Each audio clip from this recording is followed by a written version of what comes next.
SDM साहब इन दोनों के खिलाफ एक आम नागरिक को अपमानित करने, खिलाफ वर्दी की ढांस दिखाने और अपनी ड्यूटी न करने के जुर्म में फर्ज दर्ज कीजिए। साथ ही इनके खिलाफ एक विभागीय जांच भी बिठाई जाए। एसपी साहब ने तुरंत अपने मातहतों को इशारा किया और दोनों इंस्पेक्टरों की बेल्ट और टोपी उतरवा दी गई। कल तक जो शेर बने घूम रहे थे, आज बीगी बिल्ली की तरह सिर झुकाए खड़े थे।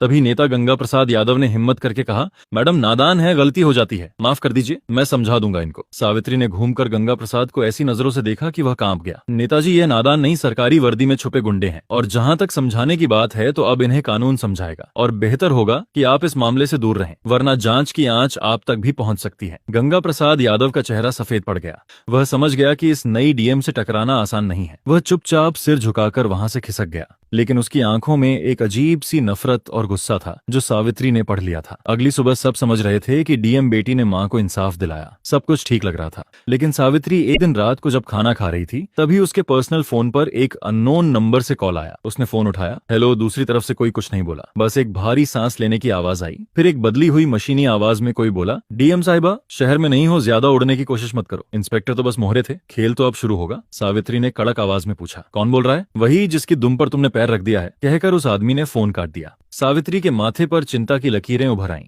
वह समझ गई थी कि गंगा प्रसाद यादव इतनी आसानी से हार मानने वालों में से नहीं है। यह लड़ाई अभी खत्म नहीं हुई थी, बल्कि अब और भी ज्यादा खतरनाक होने वाली थी। उसे अब सिर्फ अपनी मां की इज्जत ही नहीं, बल्कि उनकी जान की भी फिक्र होने लगी थी। उसने तुरंत ही एसपी को फोन किया और अपनी मां के घर के आसपास सादी वर्दी में 2 पुलिस वालों को तैनात करने को कहा। वह अपनी मां को डराना नहीं चाहती थी, लेकिन कोई भी खतरा मोड़ लेना भी नहीं चाहती थी। अगले कुछ दिन शांति से गुजरे। सावित्री को लगा शायद उसकी चेतावनी काम कर गई और गंगा प्रसाद यादव पीछे हट गया है, लेकिन वह तूफान से पहले की शांति थी। एक सुबह जब कमला देवी बाजार में अपने अमरूद की टोकरी लगाकर बैठी ही थी कि अचानक पुलिस की 3 गाड़ियां वहां आकर रुकी। उनमें से एक नया इंस्पेक्टर उतरा जिसे सावित्री नहीं जानती थी। उसने कमला देवी की टोकरी की तरफ इशारा करते हुए कहा, हमें सूचना मिली है कि इन अमरूदों की आड़ में नशीले पदार्थों की तस्करी हो रही है, तलाशी लो। इससे पहले कि कोई कुछ समझ पाता, एक सिपाही ने अमरूदों के नीचे से भूरे रंग के नशीले पदार्थ निकाले और चिल्लाया, सर मिल गया। नशीला पदार्थ बाजार में हड़कंप मच गया। लोग कान्हा फूंसी करने लगे। देखो, डीएम की मां नशीले पदार्थ बेचती है। कमला देवी सन रह गई। वह रोते हुए बोली, नहीं साहब, यह मेरा नहीं है,